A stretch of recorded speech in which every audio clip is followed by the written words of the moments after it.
E aí, galera, tudo tranquilo? Tá começando mais um boletim semanal aqui para vocês. Eu tenho os meus companheiros Bruno Camargo, Fala aí, rapaziada do Leitura, e fala aí, meus amigos, vamos para mais uma. Guilherme Barcelos, Fala aí, Greg, vamos aí em frente. Caio Torres Salve, salve, galera ligada no editor de jogo. Vamos embora. e Vitor Recla. Toda semana tem boletim, vamos. É isso aí, a gente começa então com as informações de Bruno Camargo, que com certeza vai falar de Hamilton, não é isso, Bruno? Pô, cara, não tem jeito, né, mano? A gente já tava prevendo isso há muito tempo e o que eu posso dizer sobre essa corrida é que aconteceu o óbvio, mas sobre as circunstâncias que a gente não esperava, né? Porque olhando aqui a pole position, você vê que foi a primeira pole position do Lance Stroll, com o Verstappen, que já era algo previsto, assim, Sérgio Pérez e Alexander Albon entre os quatro primeiros na largada. E você vê o Lewis Hamilton em sexto. E aí o cara foi lá e ganhou o campeonato, mano. É isso. E o pódio também não foi também o que a gente costuma ver, né? Bottas, Verstappen junto com Hamilton em primeiro.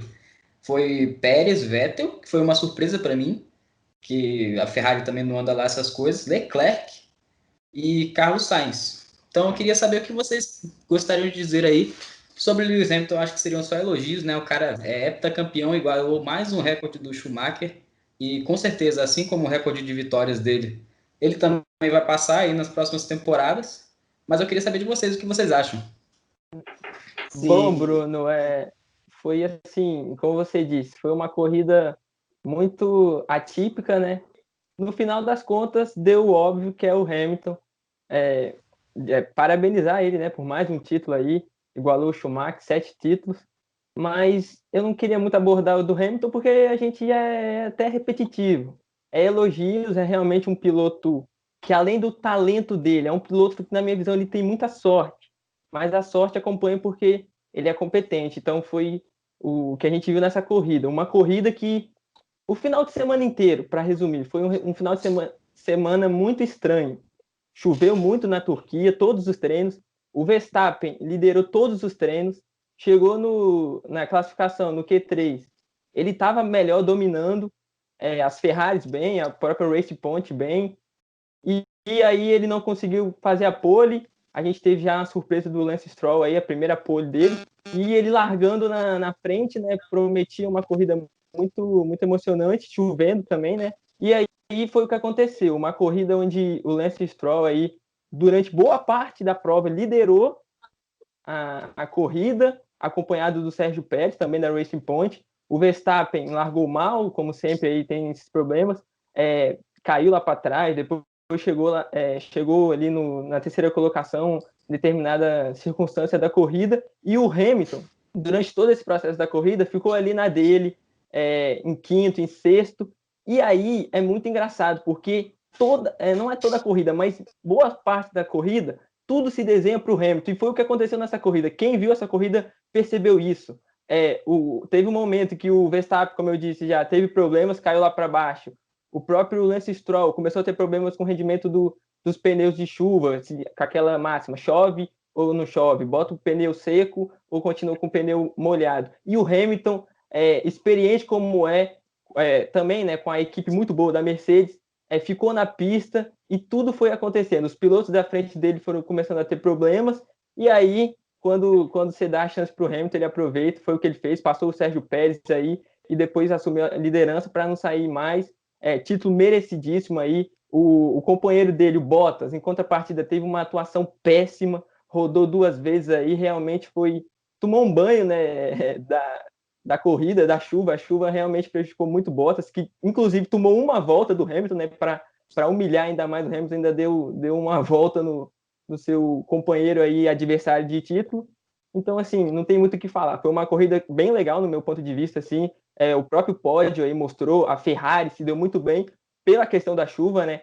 Como a chuva iguala muito as condições, o carro da Ferrari, que não é um carro tão bom, se deu muito bem. E aí o Vettel também deu troco no final, né? O Leclerc estava indo para o pódio, inclusive chegou a passar o Pérez, ali logo nos instantes finais da corrida, parecia que ia ficar em segundo lugar, só que ele teve um problema na ultrapassagem e aí acabou perdendo a posição para o companheiro dele, o Vettel, e a Ferrari conseguiu aí o primeiro pódio da temporada. Então, foi realmente uma grande corrida e destaque para o título do Hamilton. Destaque também, Guilherme, você falou do Vettel, e muito legal também o fair play, o espírito esportivo que ele demonstrou, ele parabenizando o seu rival, mas colega de profissão, mesmo assim, né? Foi muito bom, muito legal ver esses momentos, assim, a gente fica muito feliz de ver que eles têm uma relação de respeito mútuo, assim, é muito legal. Sobre o que você falou aí da sorte do Hamilton, cara, o cara tá de hack, né, velho? É o que eu posso dizer, mano. Só pode, velho, tá editado, mano, o que é muito sinistro.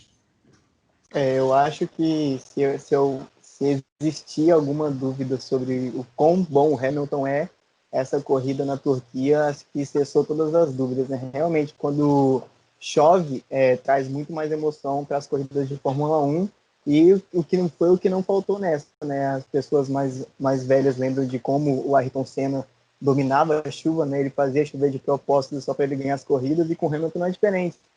O Guilherme tem toda a razão no seu ponto de vista, e chega em determinados momentos onde tudo vira a favor do Hamilton. É impressionante isso.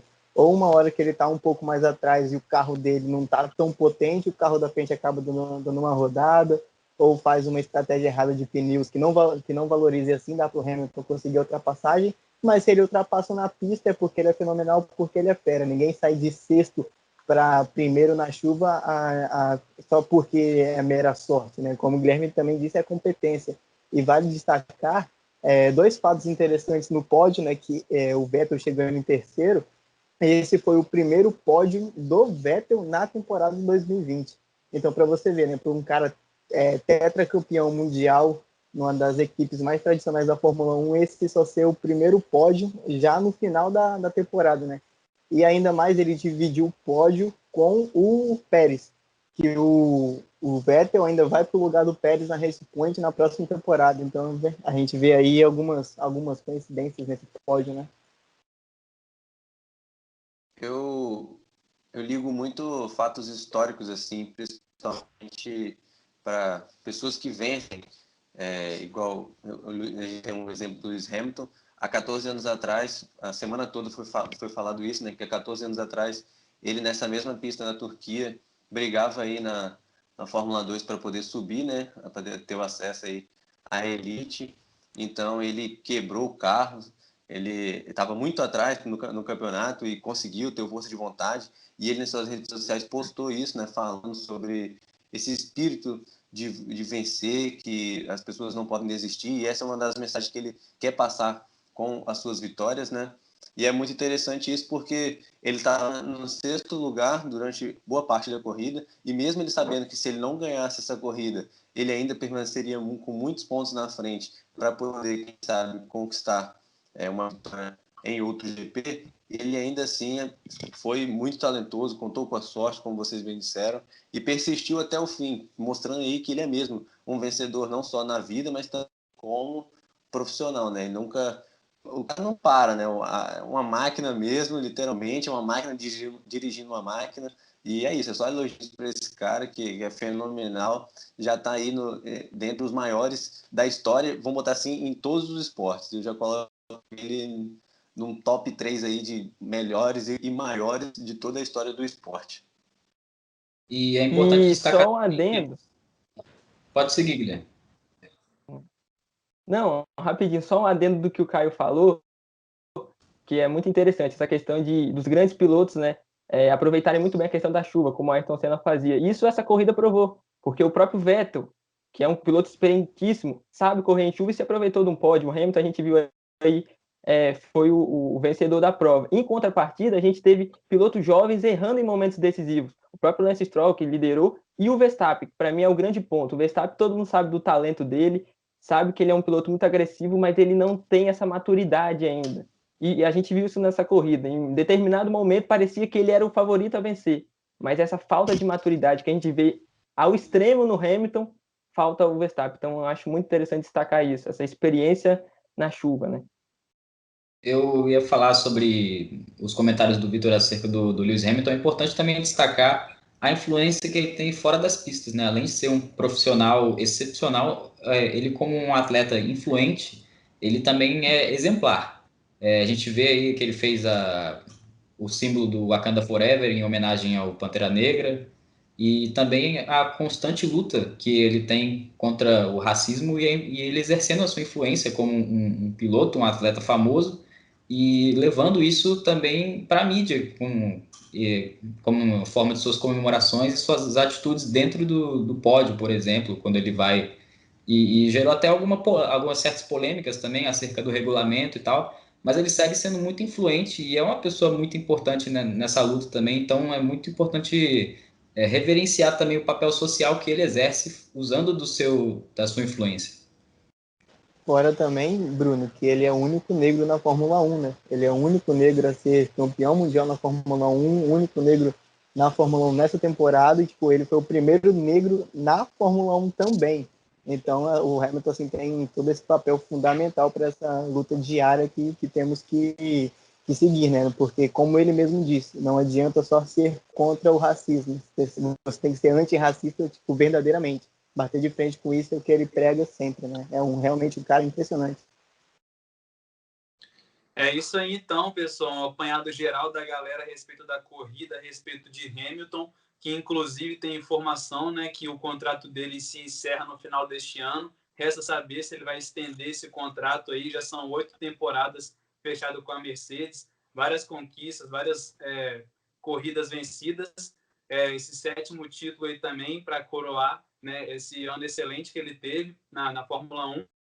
E agora a gente segue com as nossas informações, passando a bola para o Guilherme Barcelos, que vai falar de NBA, vai falar de transferências, não é isso, Guilherme? Isso, Greg. Mercado da bola aí agitado na NBA. Começou hoje, né, para valer, né, esse mercado de troca de jogadores e tudo mais. E aí a gente já tem várias notícias aí. E eu trago algumas aí para a galera e para a gente debater também, né? Começar então com um anúncio aí, né? Que aqui tudo indica, do Anthony Davis, que vai assinar um novo contrato com os Los Angeles Lakers, né? A informação é trazida pelo Yahoo Sports, que diz, né, que o Anthony Davis, ele recusou a opção de agente livre que ele tinha essa temporada, né? Vai mudar o seu contrato para receber mais. Ele que atualmente recebe hoje cerca de 28 milhões de dólares. Ele vai assinar um contrato aí novo para ganhar por cerca de 32 milhões de dólares, ou seja, um upgrade aí no salário dele. E essa sacada do Anthony Davis foi até um tanto interessante, né? Principalmente depois da primeira temporada dele nos Lakers, né, na qual ele já foi campeão logo de cara. Então ele aproveitou muito esse momento aí para valorizar o seu passe, né? E o Lakers não tem muito o que fazer. O Anthony Davis foi um dos principais jogadores aí da equipe nos playoffs, tendo médias aí de mais de 29 pontos nos playoffs, além de 9 rebotes.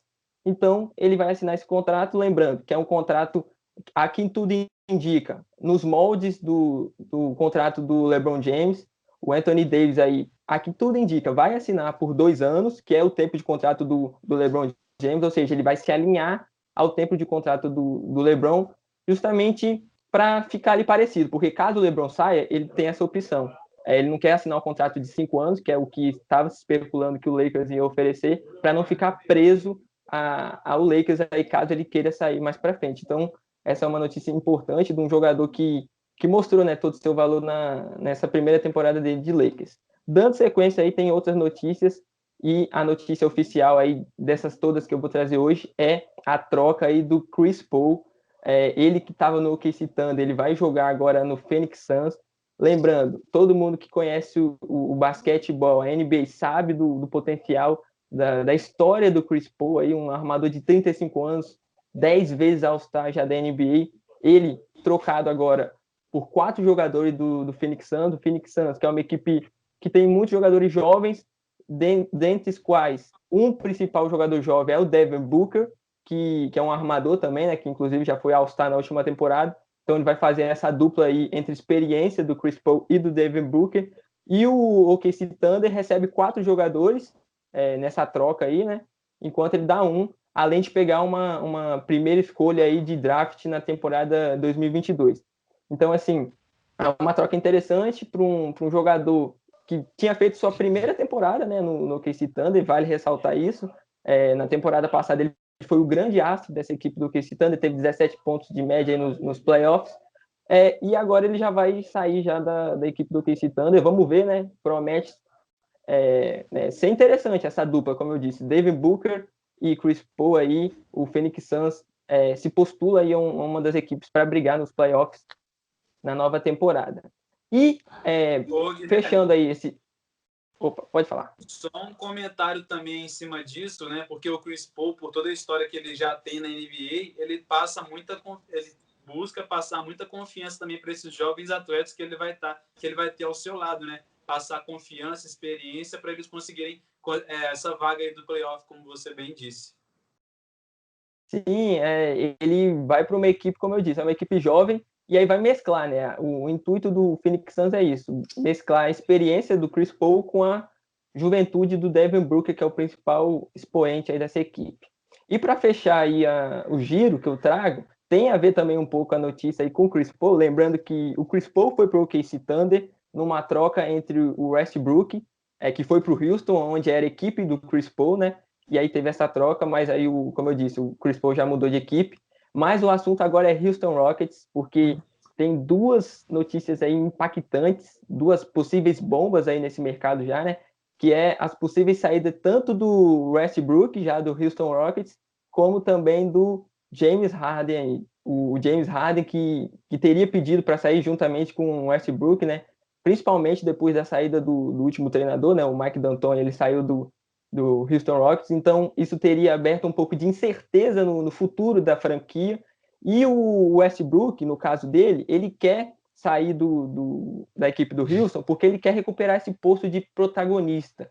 No OKC Thunder ele era o principal jogador, né, da franquia, e ele perdeu esse posto para o James Harden, que é o grande nome do Houston Rockets. E o James Harden também está querendo sair, especula-se aí que ele pode ir ou para o Brooklyn Nets para formar um super trio com o Kevin Durant e o Kyrie Irving, ou para o Philadelphia 76ers. Então, assim, duas bombas que saíram aí hoje, né, no mercado da NBA, então fica essa expectativa. E eu queria saber de vocês, o que vocês acham, né? Porque o James Harden está mais de 6 temporadas no Houston, e sair aí para formar um possível super trio aí lá no Brooklyn Nets seria interessante. O que vocês acham aí dessas movimentações?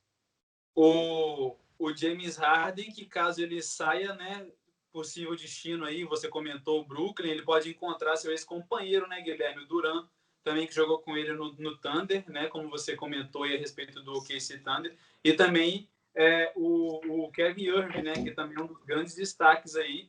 Então, assim, eu acho que ele vai em busca de título, né, a campanha passada, a última temporada, eles não fizeram uma boa temporada, o Houston Rockets acabou tendo uma temporada irregular, né, Guilherme? Se esperava muito de James Harden junto com Westbrook, mas acabou que, claro, disputando também contra um Lakers na semifinal é muito complicado, né? Uma equipe muito, muito competitiva, além de suas peças muito importantes ali, né? Então, assim, ficou bastante pesado esse confronto para eles, mas eu acho que esses dois atletas vão em busca mesmo de pegar uma franquia um pouco mais forte, não desmerecendo, logicamente, a equipe que ele se encontra no momento, mas buscando um título aí, um playoff, avançando cada vez mais longe aí.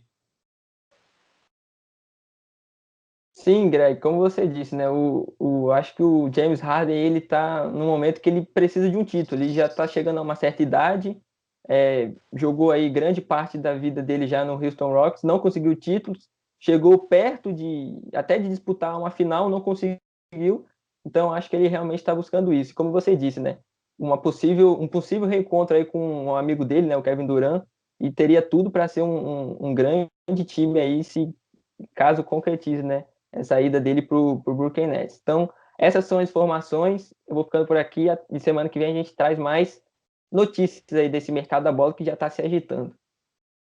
É isso aí, muitas especulações, a gente fica ligado, Guilherme, ainda mais para trazer para a gente sobre essas informações aí. Caso algo se concretize, logicamente ele vai estar trazendo para a gente, seja através do boletim aqui ou através da nossa página lá no Instagram, @leitura de jogo com 2 Os no final. A gente vai dando sequência aqui então ao nosso boletim, passando a bola agora para o Caio Torres, que vai falar sobre Brasil, não é isso, Caio? Exatamente, Greg. A data FIFA voltou, né? As eliminatórias da Copa tá aí a todo vapor. Eu vou passar o resultado aqui para vocês dessa terceira rodada rapidinho, para depois a gente comentar melhor sobre o jogo da seleção brasileira. A Bolívia perdeu para o Equador em casa por 3-2. A Argentina ficou no empate polêmico em 1-1 contra o Paraguai. A Colômbia perdeu de 3-0 para o Uruguai em casa. Chile e Peru 2-0 para o Chile, com um show do chileno Vidal. E a seleção brasileira ganhou por 1-0 da Venezuela. Na minha opinião, foi um placar bem curto, né? Foi um jogo bem atípico da seleção brasileira, por conta também de ter vários desfalques na sua convocação. O Tite teve uma certa dificuldade para montar esse time para enfrentar a Venezuela, e vai ter uma dificuldade maior ainda para montar um time para enfrentar a poderosa seleção do Uruguai, né, que perdeu apenas uma partida nessas eliminatórias. O Brasil lidera o grupo com 9 pontos, 100% de aproveitamento, mas em específico para essa partida contra a Venezuela, eu achei uma partida bem abaixo, principalmente do meio de campo e do ataque da seleção brasileira. O ataque formado por Firmino, Jesus e o Richarlison, na minha opinião, é um ataque, digamos assim, lento. A gente não tem aquele cara de velocidade na ponta, como é o caso do Everton Cebolinha e do Vinícius Júnior, que estão na seleção compondo o elenco, e como o Rodrigo também, que tem sido convocado a alguns jogos, e como o Neymar também, que sofreu lesão.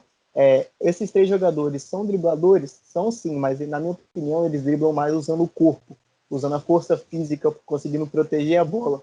Então, naquela hora de 1 contra 1, de um contra-ataque, eles não conseguiram surtir efeito. Por mais que o Jesus seja rápido, tenha velocidade, ele joga muito mais centralizado, então ele acaba perdendo toda essa potência de arranque.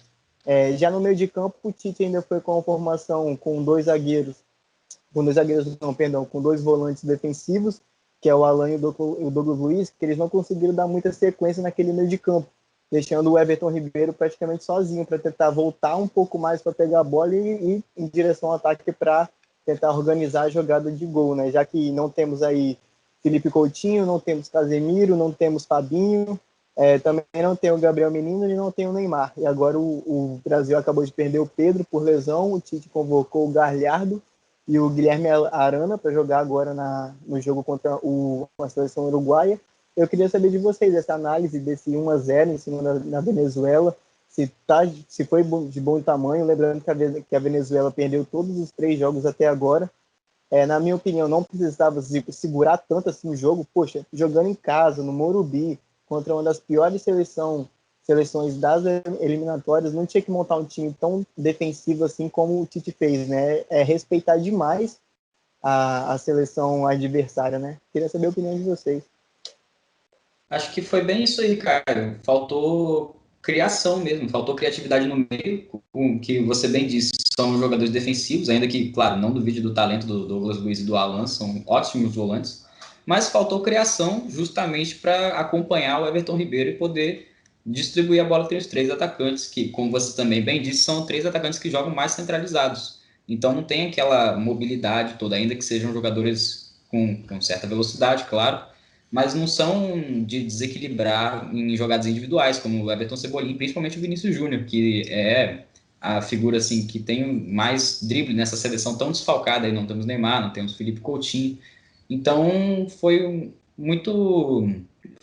uma formação muito conservadora que o Tite usou numa seleção que jogava muito recuada. A Venezuela joga na retranca, então seria realmente a solução seria buscar alguém que tivesse mais criatividade para poder buscar ali a jogada individual. Tínhamos o Everton Ribeiro, mas só ele, e aí não teria como resolver. Os 3 atacantes são muito bons no jogo coletivo, e é realmente isso, faltou alguém lá na ponta para poder desequilibrar. Foi um jogo muito abaixo assim da seleção brasileira, como o Caio bem destacou. O ataque, eu achei, ao meu ver, né, na minha opinião, não foi muito bem montado ali, principalmente pelos extremos, né, como o Caio destacou, e principalmente o Gabriel Jesus. O Richarlison ele já vai mais para cima, mas ele utiliza muita força física dele também.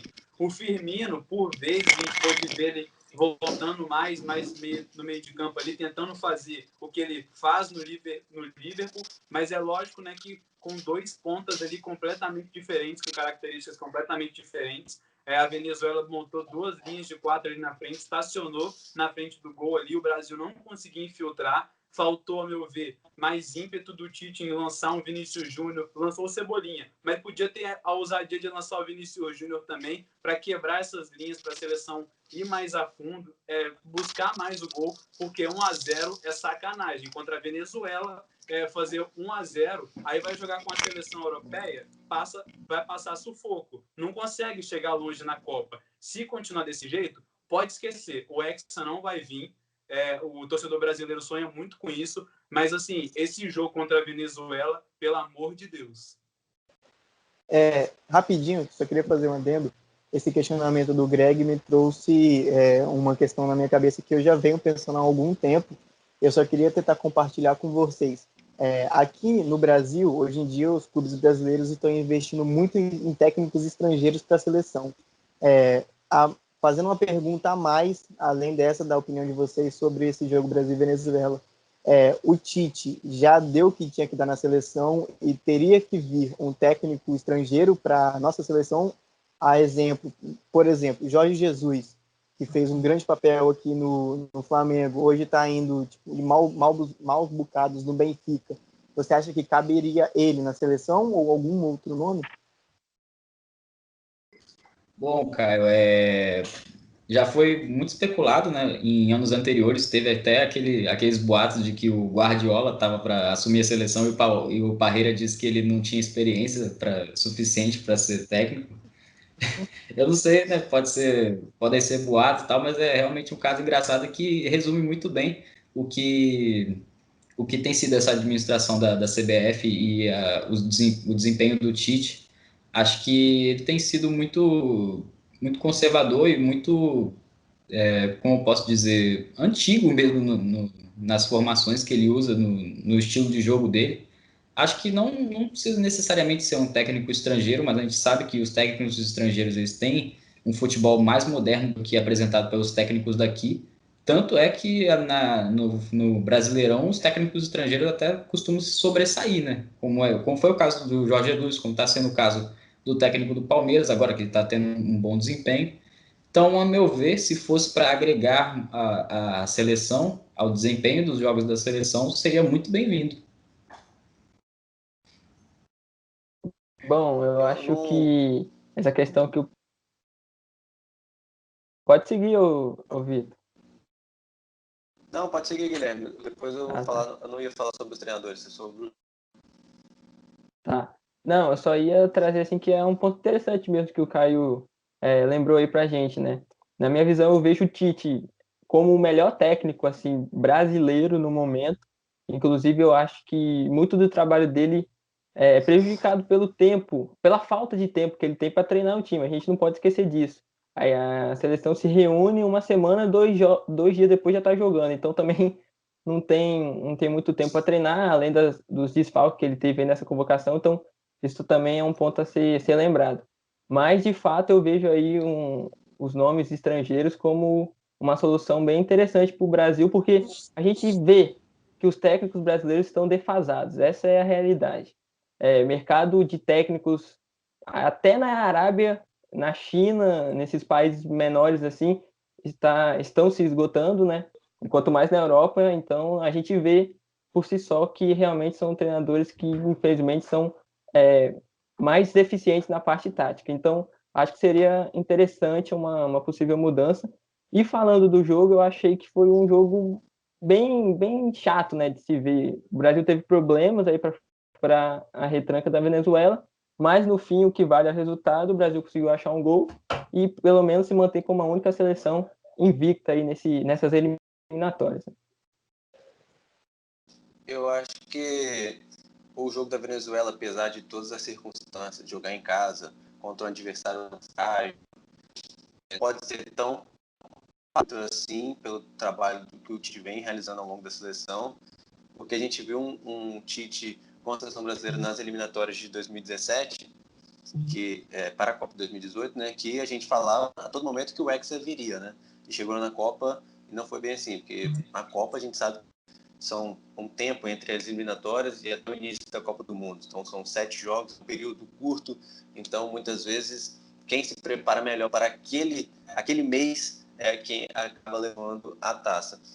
O jogo do Brasil, o Brasil conta com muitos desfalques, então se você pega uma seleção como o Guilherme bem disse, fica uma semana treinando e não tem já aquela sincronia, como o time titular do Brasil, com o Casemiro, com o próprio Douglas Luiz, né, que agora vem se firmando com a vaga de titular, mas com o Neymar, um time sempre fazendo ali o meio e pelo lado esquerdo, além do Cebolinha, que às vezes o professor é muito inteligente, mas às vezes não dá para entender o que o Guarino quer fazer, porque ele põe praticamente 3 centroavantes dentro de campo, e no banco ele deixa Vinícius Júnior, o próprio Cebolinha, então fica meio complicado assim de entender. Everton Ribeiro, que é um destaque do Flamengo pelo lado direito, ele coloca no lado esquerdo, então fica meio confuso assim e acaba fazendo que a seleção é um reflexo do que os jogadores são pelos seus clubes. Se os seus jogadores não chegam e jogam na seleção de acordo com o que eles jogam no clube, fica meio difícil assim, do jogador desempenhar uma boa função. Ainda assim, Everton Ribeiro foi um dos destaques da partida na sexta-feira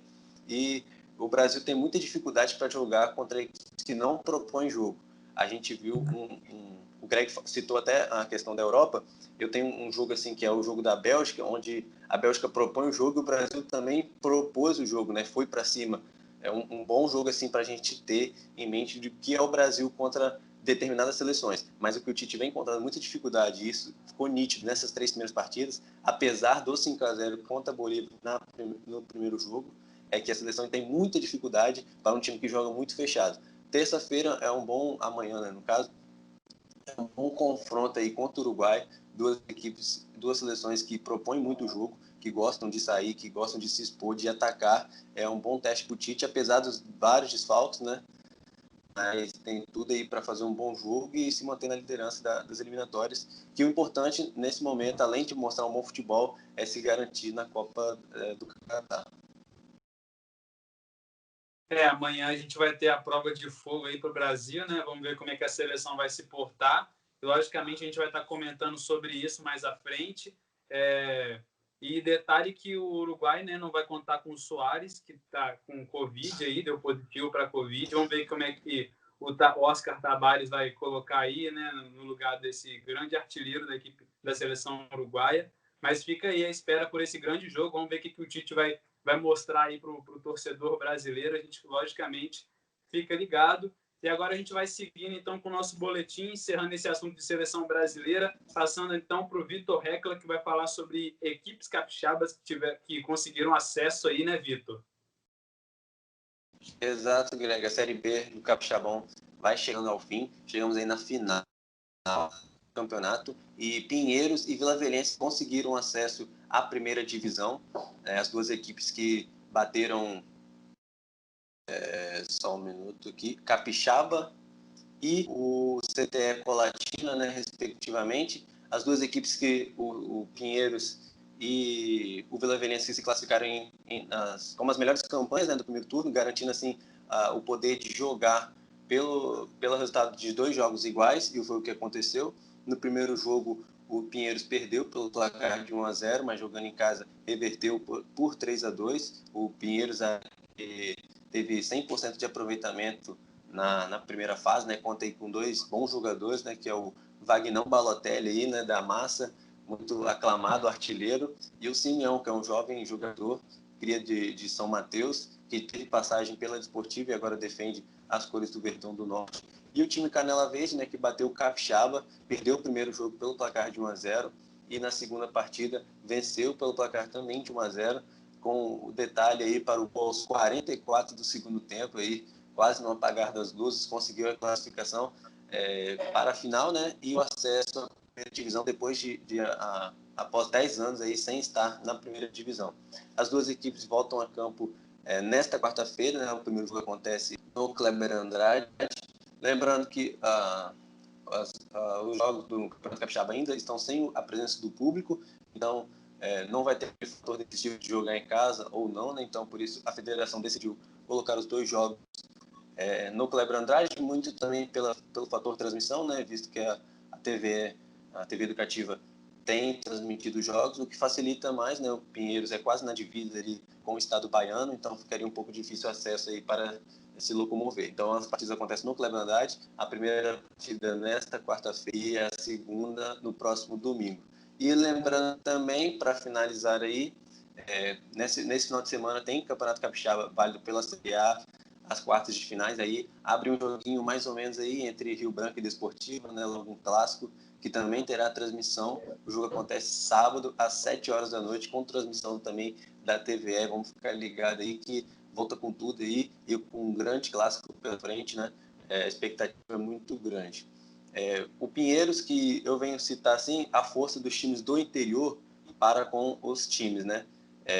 São equipes que se revestem de patrocínio de pessoas ali, empresários ali da localidade mesmo, tendo em vista aí o próprio Pinheiros, o Rio Branco de Venda Nova, equipes tradicionalíssimas aí do Espírito Santo e que vem muito forte, né? Fora as equipes da capital, é claro, mas são equipes que vêm muito forte e ocupando aí o lugar, o Pinheiros retorna aí ocupando o lugar do Linhares, que foi rebaixado aí, mantendo pelo menos 3 equipes no norte do estado na primeira divisão. Esse foi um apanhado geral das notícias, né, informação do estado do Capixaba. Claro que eu sempre muito mais informação no futebol de Pocá, fiquem ligados. Eu queria saber de vocês a expectativa do Rio Branco Desportivo também, falando um pouco de Série A agora. O Bom, Vitor ia Bruno. comentar sobre... Pode falar, Guilherme, pode falar. Não, desculpa, eu chamei o Vitor de Bruno. Mas eu só ia comentar rapidinho sobre a questão da Série B aí, que é interessante, né? Porque são dois clubes que viviam um jejum de longos anos já sem disputar a elite, né, do Capixabão.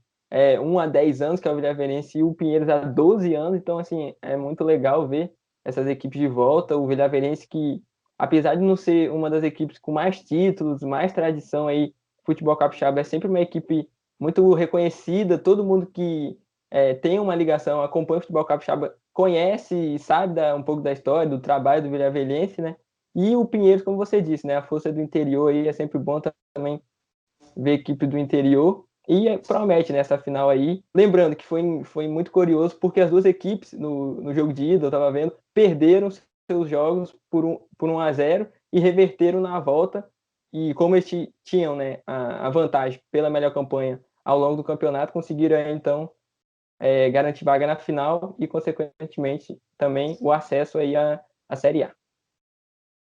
Justamente em cima desse comentário aí que o Vitor trouxe, né, que eu ia dizer a respeito desse longo período, né, das duas equipes sem ter o acesso à Série A do Capixabão. E é bom também, né, a gente acompanhar essa grande final por conta da gente ver o desempenho do Cleber Andrade, né? É muito importante que a gente fique ligado também para saber como é que está o desempenho do gramado. A gente que já elogiou alguns boletins anteriores, o próprio governador tinha uma equipe grande lá também, né, fazendo o processo ali da escada rolante e tudo mais dentro do estádio. É muito interessante que a gente fique ligado também no desempenho do gramado. E para esse próximo jogo aí, né, do Capixabão, um joguinho mais ou menos que o Vitor comentou, Desportivo Rio Branco, muito interessante que a gente fique ligado também, justamente para poder trazer a análise para vocês, né, que nos acompanham aqui no Leitura de Jogo, um jogão logo de cara para a gente poder acompanhar. E queria comentar também a respeito do desempenho físico dos atletas, principalmente aqui do Espírito Santo, que é muito importante também que a gente analise isso por conta do recurso inferior que nós temos aqui no estado, né? Vamos ver como é que os atletas vão estar, então, após esse período de treinamentos aí, né, para esse retorno do Capixabão Série A.